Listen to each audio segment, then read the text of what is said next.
6:15 p.m. I'm staring at the gilded doors of Riverbend Country Club, the shrine my family worships more than God himself. Inside, they're already sipping wine, laughing, pretending their lives are perfect. For 65 years, I've been their punchline. The widow in the tiny apartment, the one who never quite made it. They roll their eyes, pat my hand, and whisper that I can't afford to sit at their table. What they don't know is this. I don't just sit at the table. I own the damn table. The chandeliers above them, the golf carts outside, the very ground under their polished shoes, mine. Every last bit of it. My name is Martha Williams. I'm 65. They think I came tonight to eat free cake and smile politely. But by the time dessert is served, they'll realize the woman they dismissed for decades is the one signing their membership checks. And trust me, nothing tastes sweeter than revenge served on fine china. The late afternoon sun spilled through those crystal chandeliers at Riverbend Country Club, painting little diamonds across the white linen and polished silver. From my seat by the window, I could see the golf course stretching like a green carpet all the way to the river. Pretty as a postcard. But I didn't pick that chair for the view. No, I picked it because it gave me the best angle to watch the show across the room. My family, my so-called family, gathered to celebrate my mother's 80th birthday. They were laughing, clinking glasses, trading stories like they had it all figured out. Me? I sat a few tables away, watching. That's what I'd learnt to do in this family. Watch, not belong. The Williams clan? Honey, let me tell you, they're old money, old rules, and older prejudices. They've been carrying themselves like royalty since before I was born. And me? I never played by their script. I was the black sheep, the odd puzzle piece they tried to shove into the wrong box. "Margaret, darling, you look lovely," my sister-in-law called, her voice dipped in sugar but sharp as vinegar. That's Patricia. 30 years of learning how to smile while measuring your worth in the cut of your dress and the weight of your husband's wallet. Then there was her boy, Bradley. He glanced up at me like I'd just tracked mud onto his white carpet. "Oh, hi. Didn't expect you here." I leaned in, pulled the chair no one wanted at the very end of the table, and said, "It's Mama's birthday. Of course I'd be here." "Of course," his sister Miranda echoed, and if sarcasm were perfume, the whole room would have choked. "So, how's that little venture of yours going?" She said, venture like it was a knitting club gone wrong, not a life I'd built with my own 2 hands. I smiled, let her think what she wanted. They never understood what I did, or how I did it. They saw me living in a modest apartment, driving a practical car, and thought I was scraping by. They had no clue the empire I'd built while they were busy golfing and redecorating their kitchens. Uncle Charles chimed in like he always does. "She's still doing that computer thing," he told his wife, as if I wasn't sitting right there.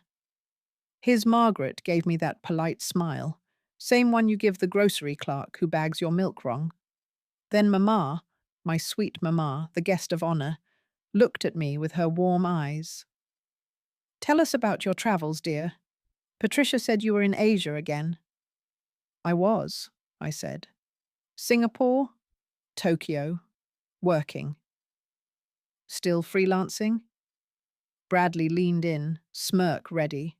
He loved that word, freelance, meant unstable, childish, unworthy in his world. He was 32, sitting cushy in his father-in-law's investment firm, bragging every Thanksgiving about deals he didn't even make himself. I let him have his moment. "Something like that," I said, quiet.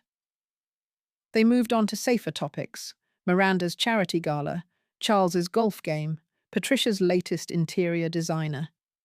I half listened, half looked around the room, because I knew something they didn't. For over a year and a half, I'd walked these halls not as a guest, but as something much bigger. See, Riverbend wasn't just their clubhouse, it was mine. My family had been members of this club since the 40s, back when my grandfather finally clawed his way into the kind of social circle that would rather slam the door than open it. For them, this place was the crown jewel. Tradition, exclusivity, connections that greased palms and opened gates.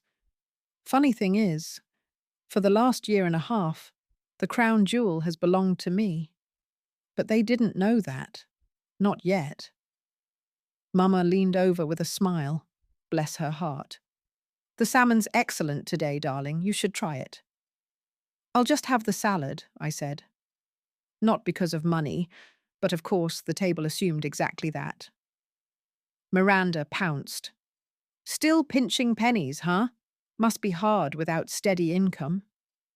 This, from a woman who never worked a day in her life. I smiled and said what I always do. I manage. Bradley smirked, leaning back like he was delivering wisdom from a mountaintop. Ever thought about something more stable? Freelance is cute when you're young, but eventually you need benefits, retirement, insurance, the real stuff. Patricia nodded along, like a bobblehead. I wanted to laugh. They had no clue. See, they still saw me as the broke widow in her modest apartment. They didn't know that after my husband passed, I picked myself up from rock bottom, poured every dime and every tear into building something that lasted. They didn't know I'd taken a crumbling assisted living agency and turned it into a network of homes that now cared for hundreds. They didn't know that investment after investment, I'd learnt to play the game sharper than any of them at that table. While Bradley bragged about golf memberships, I was quietly buying properties under their noses. Mama tried to keep peace. I'm proud of all my grandchildren for following their paths. Miranda chimed in too quickly. Oh yes, we all support her choices. That word, choices, landed like a slap. Choices as if I'd stumbled into life instead of fought tooth and nail for it. Then Bradley puffed up his chest. Speaking of choices, I've got big news. Jennifer and I just put in an offer on the Morrison estate. The table gasped like he'd just been knighted. The Morrison estate, 20 acres of manicured heaven, river views, skyline backdrop. The kind of mansion folks wrote articles about. How wonderful, Patricia clapped. That's an achievement, Bradley. He soaked it up. Price was steep, but with my firm position and Jennifer's family ties, we got favorable financing. And then Miranda, of course. It's the kind of place that shows you've arrived. I sat there listening, smiling politely, while my mind flicked back to a phone call 2 weeks earlier. Martha, my advisor had said, the Morrison estate is finally on the market. You still interested? Interested? I'd been circling that estate for over a year, not because I wanted a ballroom to dance in. No, because those outbuildings could be converted into offices, headquarters for the empire they didn't even know existed. Yes, I told him. Offer full asking price, cash, no contingencies. He hesitated. Martha, that's $40 million. I'm aware, I said. Close in 2 weeks. And that, my friends, is the difference between talking big at family dinners and actually holding the deed. Apparently, my cash offer had gone through long before Bradley's financing even left the printer. But at that table, nobody knew. Not yet. Mama turned her kind eyes on me. Martha, you're so quiet. What do you think of Bradley's wonderful news? I smiled, steady. The Morrison estate is a gorgeous property. Whoever gets it will be lucky. Well, that'll be us, Bradley puffed up, grinning like a rooster in a new pen. Jennifer's father knows the seller, so we're confident. I nodded, let him preen, never mentioning that the deed already had my name on it. The meal rolled on, Bradley holding court, bragging about how he'd renovate the mansion, as if he'd already moved in. Miranda droned about her charity work, that networking game women like her call philanthropy. Charles told golf stories no one cared about.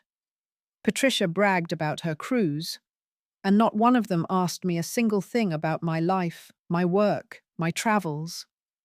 I was the ghost at the table, seen but not heard, so I excused myself. Back in a minute. Need to freshen up. The ladies' lounge was marble and mirrors, all old-world pretension. I was washing my hands when I heard the door swing open. "Can you believe she actually came?" Miranda's voice echoed off the tiles. Patricia's reply was sharp. "I thought she'd skip. These gatherings must be miserable for her." Then Miranda laughed. "Well, she can't afford anywhere else for a decent meal. This is probably her one shot." "It's sad, really," Patricia piled on. 65 years old, no real career, no husband, no prospects, living in that little apartment, pretending she runs a business. "At least she's trying," Miranda added, the kind of faint praise you throw like crumbs to a stray cat.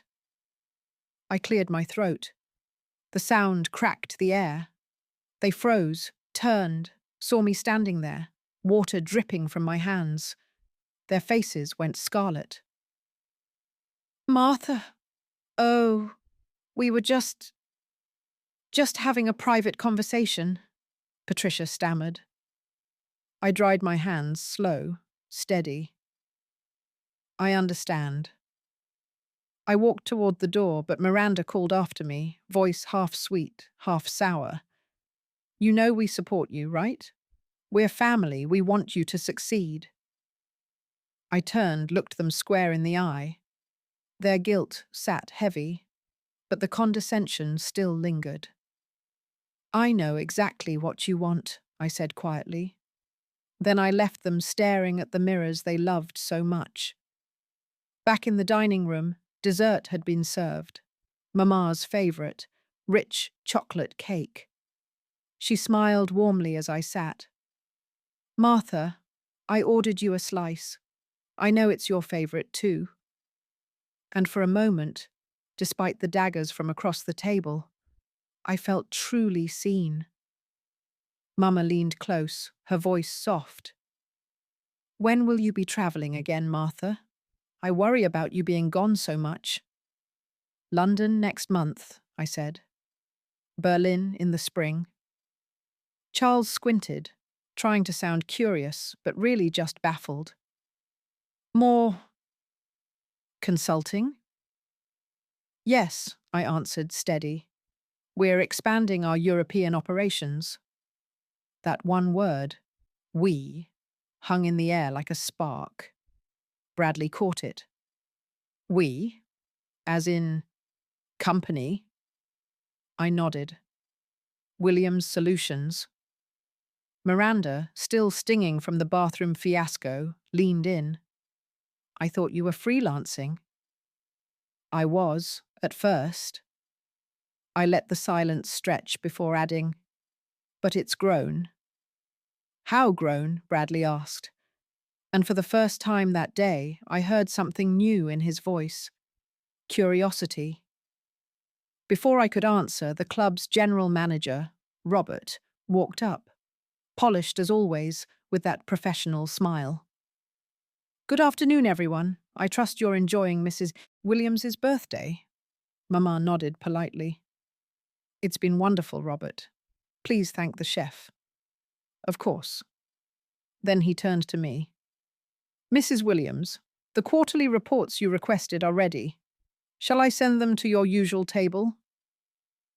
The air in that dining room froze. Forks hovered mid-air. You could hear the hum of the air conditioning and the clink of a spoon from 2 tables over. "That'll be fine, Robert," I said calmly, sipping my coffee. He smiled. "Also, renovations on the East Wing are on schedule. The new dining rooms should be ready for spring. I'll arrange a walkthrough for 10 a.m. tomorrow." Perfect, I said. I'll be there. Robert left. Silence didn't. It stretched long enough to make Bradley squirm in his chair. Finally, he croaked. Martha, what quarterly reports is he talking about? I let the coffee linger on my tongue before I answered. The club's financial reports. Patricia leaned in, her voice barely above a whisper. Why on earth would you need those? Because, I said, steady as stone, I own the club. The silence was deafening. You could hear a golf cart buzzing somewhere outside. You could hear my heartbeat in my ears. You... What? Miranda whispered.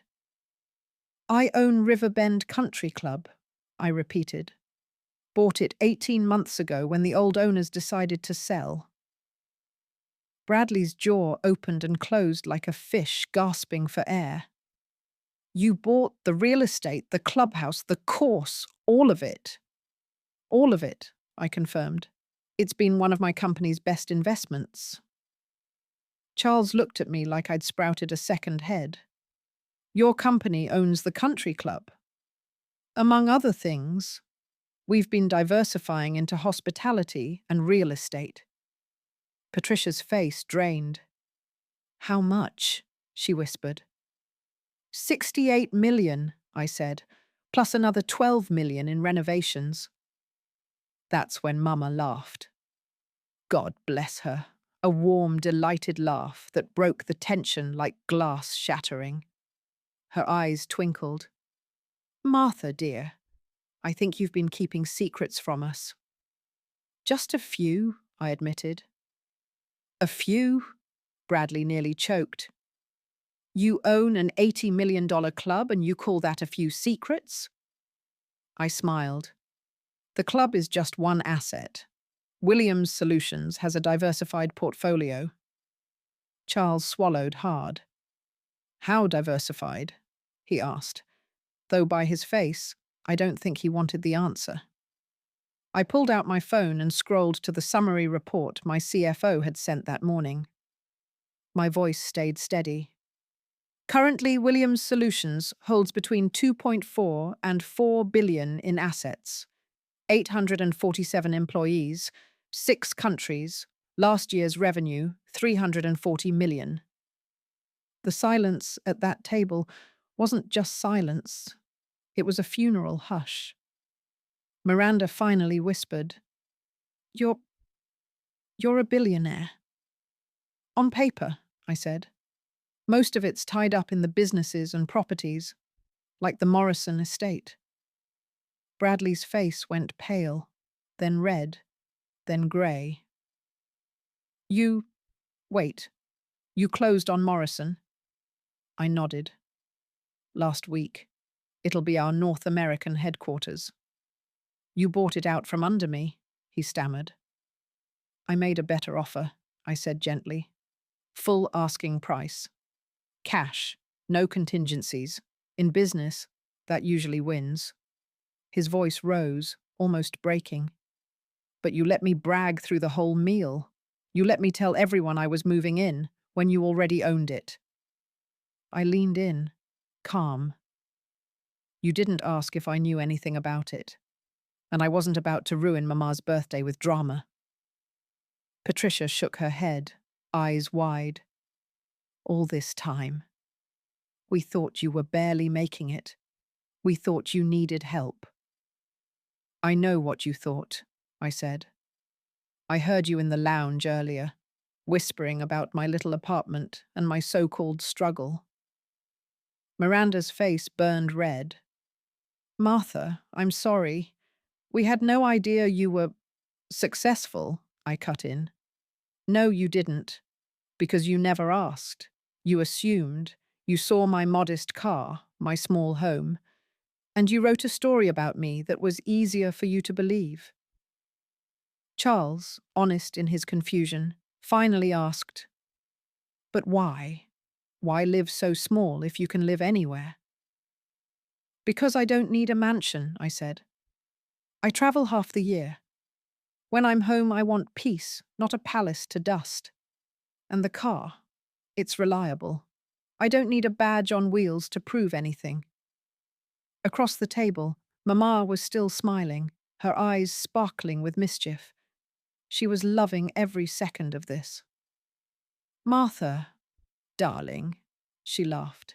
When you were a girl, did you ever dream you'd end up owning the place where we've celebrated all these years? Actually, yes, I admitted. That was part of it. This club has been our family's backdrop for generations. When I saw it was for sale, I wanted to make sure it stayed in the family. So, you bought it out of sentiment? Miranda asked, her voice cracking. Partly, mostly because it was a smart investment. The club was undervalued and underused. We've expanded membership, improved services. It's now one of the most profitable private clubs in the region. Right then, Robert reappeared with a leather portfolio. Mrs. Williams, your quarterly reports. Also, we've had 3 new corporate applications this week. Excellent, I said. We'll review them at next week's board meeting. When he left, Bradley's face had shifted from pride to something closer to humility. Martha, he said softly, I owe you an apology. I've been treating you like you were… I finished his sentence for him. Like I was unsuccessful. His eyes dropped. Yes, exactly that. Bradley finally dropped his head and said it plain. I was wrong, dead wrong. Patricia's voice was barely a whisper. We all were. Martha, I'm sorry for the things I said, the assumptions I made. Then Miranda, cheeks flushed, leaned in. And I'm sorry for what I said in the ladies' room. It was cruel. It wasn't fair. I looked around that table. The same faces that once dismissed me now wore embarrassment, curiosity, and, for the first time, respect. I don't need apologies, I said softly. But I'd like something else. Maybe from here on out, we try knowing each other for real. Not through gossip, not through assumptions. Honest conversations about what we're actually building with our lives. Mama's eyes warmed. I'd like that, darling. Would you tell us about your company? I'd love to understand what you've created. So for the next hour, I wasn't the ghost at the table anymore. I told them about my clients, the challenges of running a global business, the victories and the heartbreaks. And you know what? They listened. They asked questions. They cared. By the end of the night, as folks packed up coats and handbags, Bradley lingered behind. Martha, he said with a sheepish grin, are there any other properties I should know about before I go making offers? I laughed. I'll have my assistant send you a list, just to save you some embarrassment next time. He chuckled. That'd be appreciated. And Martha, congratulations. I may not get how you pulled it off, but I can see it's damn impressive. 3 months later, I hosted our first official family gathering as the owner of Riverbend Country Club. Same chandeliers, same chocolate cake. But the air was different. I wasn't at the far end of the table anymore, ignored like background noise. I was at the center. They asked for my advice, wanted to hear my thoughts, even looked to me for guidance on their own finances. The biggest shift wasn't the money, it was the respect. Suddenly, my little side hustle wasn't a hobby. They spoke of Williams Solutions like it was IBM or General Motors. As we finished dessert, Mama reached for my hand. Martha, thank you for saving our club. When they announced it was for sale, I thought we'd lose this place forever. I didn't just preserve it, I said. We've made it better. Patricia added with a self-conscious smile. including for the family members who underestimated the new owner. Especially those, I grinned. And as I looked around the table, I felt grateful. All those years of being underestimated had carved me into steel. They taught me that real success isn't measured by who claps the loudest. It's built quietly, piece by piece, until it speaks for itself. Riverbend thrived under my ownership. It became not just a business, but a symbol of what you can build when you refuse to swallow other people's doubts. And every time I sat at my usual table, looking out at the golf course I now owned, I remembered that whispered comment that had started it all. She can't afford to be here. Now, of course, nobody can afford to be here, unless I say so. But more important than the money, I'd built a place where my family could gather and, for once, see me for who I really was. The quietest person at the table turned out to have the loudest story.